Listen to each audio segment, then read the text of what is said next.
पूर्व परिषद में वो जो आप तीन कैंडिडेट दिया हुआ है, कैसा समर्थन मिल रहा है उन लोगों को पास? और आज का जो प्रचार हुआ है बहुत अच्छा हुआ है। मुझे बहुत अच्छा लगा कि यहाँ में सेवा कोलॉय, हमारा रिंकू मॉक और अपना अनिमेश वर्मा, लोकल अनिमेश वर्मा, वो प्रार्थी है यहाँ में।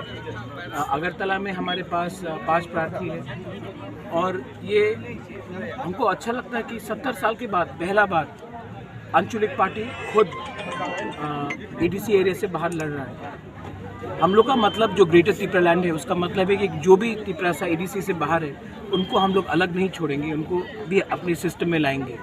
तो इसका ये मतलब है कि हम लोग को उस एरिया में लड़ना चाहिए। तो बहुत अच्छा लगता है, रिस्पांस बहुत ही अच्छा है और मैं आशा करता हूँ कि सब पार्टीज़ को म्यूनिसिपल एरिया ने चांस दिया है 70 साल में। कांग्रेस को दिया है, सीपीएम को दिया है, बीजेपी को दिया है, तृणमूल को दिया है। आज एक बार अपना लोकल पार्टी को भी एक चांस दीजिए। हम लोग को तो कोई रिमोट कंट्रोल बाहर से नहीं कर सकता है, दिल्ली से ना हो सकता है, ना नागपुर से हो सकता है, ना पश्चिम बंगाल से हो सकता है। तो आपने सबको चांस दिया है, आज हमको भी एक चांस दीजिए और हम भी दिखाएंगे कि हम लोगों को कहा गया है इतना साल से कि हम लोग कैपेबल नहीं हैं, लेकिन एडीसी कितना अच्छा से चल रहा है और कोई प्रॉब्लम भी नहीं है। बिटवीन धर्म के नाम में कोई झगड़ा नहीं कर रहा है। तो ये एक प्रमाण है कि हम लोग शासन कर सकते हैं, चीनी हाथ चीनी शासन हो सकता है।